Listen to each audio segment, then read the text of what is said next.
In calculus, an improper integral is the limit of a definite integral as an endpoint of the interval of integration approaches either a specified real number or, in some cases, as both endpoints approach limits. Such an integral is often written symbolically just like a standard definite integral, perhaps with infinity as a limit of integration. Specifically, an improper integral is a limit of the form or of the form in which one takes a limit in one or the other endpoints, when a function is undefined at finitely many interior points of an interval. The improper integral over the interval is defined as the sum of the improper integrals over the intervals between these points. By abusive notation, improper integrals are often written symbolically just like standard definite integrals, perhaps with infinity among the limits of integration. When the definite integral exists, this ambiguity is resolved as both the proper and improper integral will coincide in value.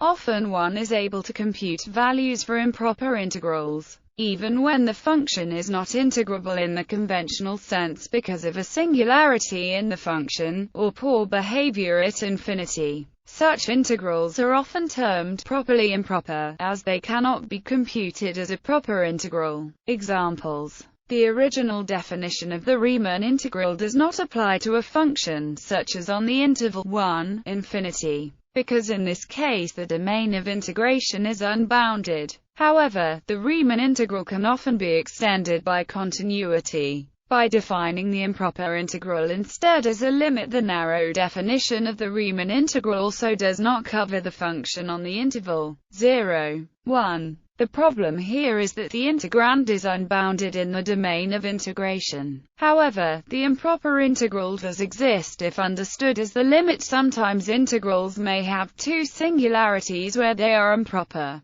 Consider, for example, the function 1 square root x, integrated from 0 to infinity. At the lower bound, as x goes to 0, the function goes to infinity, and the upper bound is itself infinity, though the function goes to 0. Thus this is a doubly improper integral. Integrated, say, from 1 to 3, an ordinary Riemann sum suffices to produce a result of pi 6. To integrate from 1 to infinity, a Riemann sum is not possible. However, any finite upper bound, say t, gives a well-defined result, 2 arctan minus pi 2. This has a finite limit as t goes to infinity, namely pi 2. Similarly, the integral from 1/3 to 1 allows a Riemann sum as well, coincidentally again producing pi 6. Replacing 1/3 by an arbitrary positive value s is equally safe, giving pi 2 minus 2 arctan. This, too, has a finite limit as s goes to 0, namely pi 2.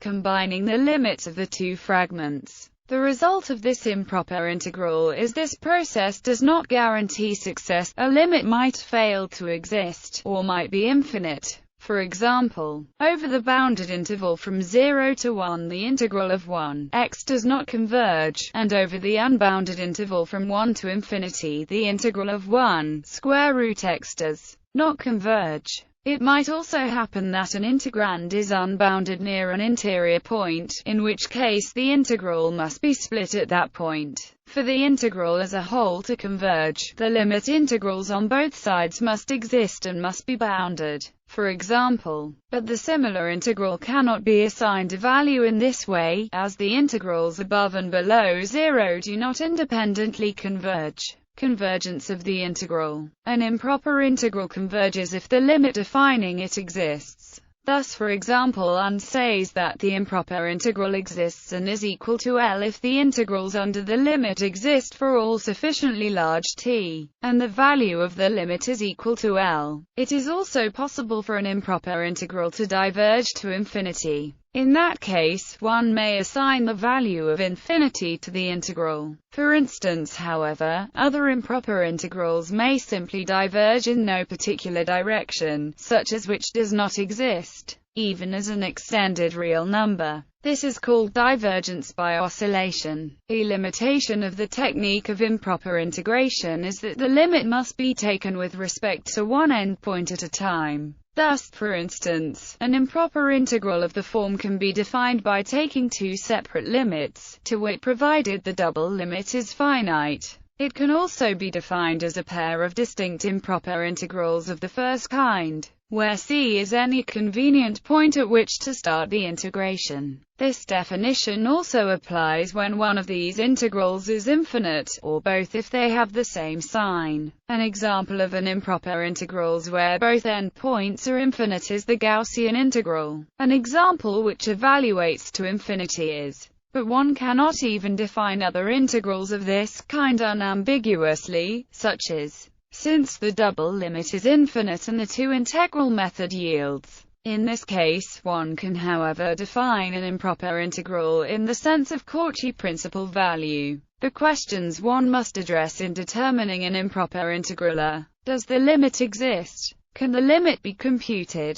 The first question is an issue of mathematical analysis. The second one can be addressed by calculus techniques, but also in some cases by contour integration, Fourier transforms and other more advanced methods. Types of integrals. There is more than one theory of integration. From the point of view of calculus, the Riemann integral theory is usually assumed as the default theory. In using improper integrals, it can matter which integration theory is in play. For the Riemann integral, improper integration is necessary both for unbounded intervals and for unbounded functions with finite integral. The Lebesgue integral deals differently with unbounded domains and unbounded functions, so that often an integral which only exists as an improper Riemann integral will exist as a Lebesgue integral, such as. On the other hand, there are also integrals that have an improper Riemann integral but do not have a Lebesgue integral, such as. The Lebesgue theory does not see this as a deficiency, from the point of view of measure theory, and cannot be defined satisfactorily. In some situations, however, it may be convenient to employ improper Lebesgue integrals, as is the case, for instance, when defining the Cauchy principal value. The Lebesgue integral is more or less essential in the theoretical treatment of the Fourier transform, with pervasive use of integrals over the whole real line. For the Henstock-Kurzweil integral, improper integration is not necessary, and this is seen as a strength of the theory. It encompasses all Lebesgue integrable and improper Riemann integrable functions, improper Riemann integrals and Lebesgue integrals. In some cases, the integral can be defined as an integral without reference to the limit but cannot otherwise be conveniently computed.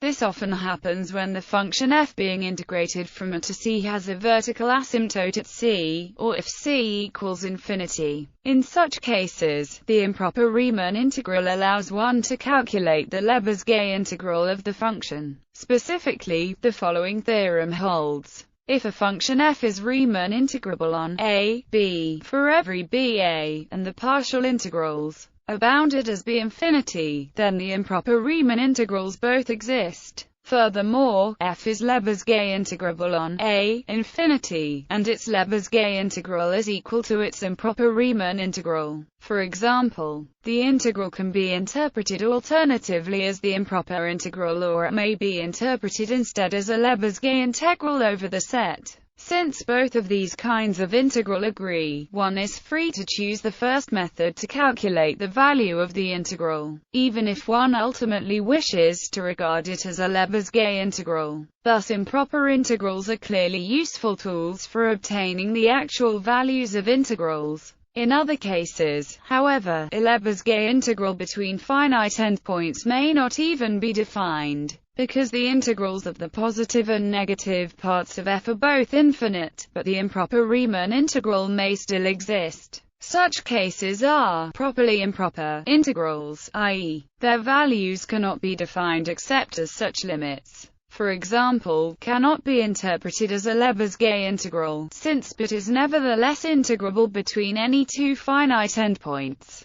and its integral between 0 and infinity is usually understood as the limit of the integral. Singularities. One can speak of the singularities of an improper integral, meaning those points of the extended real number line at which limits are used. Cauchy principal value. Consider the difference in values of two limits. The former is the Cauchy principal value of the otherwise ill-defined expression. Similarly, we have but the former as the principal value of the otherwise ill-defined expression. All of the above limits are cases of the indeterminate form infinity minus infinity. These pathologies do not affect Lebesgue integrable functions, that is, functions the integrals of whose absolute values are finite. Summability. An indefinite integral may diverge in the sense that the limit defining it may not exist. In this case, there are more sophisticated definitions of the limit which can produce a convergent value for the improper integral. These are called summability methods.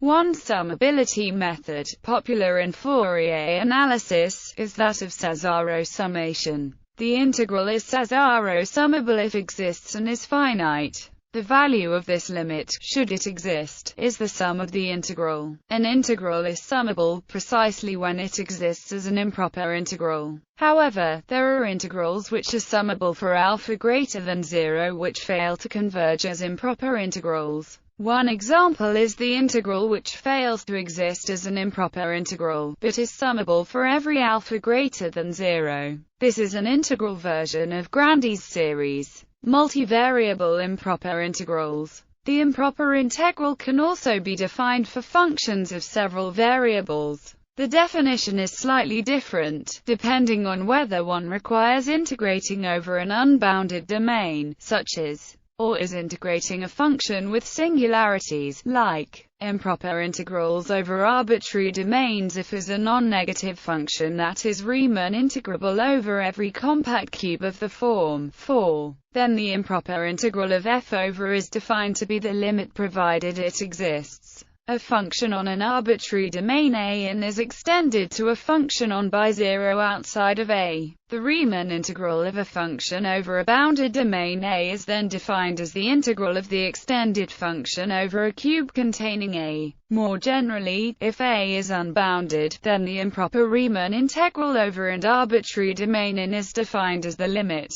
Improper integrals with singularities. If f is a non-negative function which is unbounded in a domain A, then the improper integral of f is defined by truncating f at some cutoff m, integrating the resulting function, and then taking the limit as m tends to infinity. That is for set. Then define provided this limit exists. Functions with both positive and negative values. These definitions apply for functions that are non-negative. A more general function f can be decomposed as a difference of its positive part and negative part, so within both non-negative functions. The function f has an improper Riemann integral if each of n has one, in which case the value of that improper integral is defined by in order to exist in this sense. The improper integral necessarily converges absolutely, since bibliography. Apostol, T. Mathematical Analysis, Addison Wesley, ISBN 978-0-201-00288-1. Apostol, T. Calculus, Volume 1, John Wiley & Sons. Autarkor, e.g. W. Kalu, Numerical Methods with Applications, autarkor.com.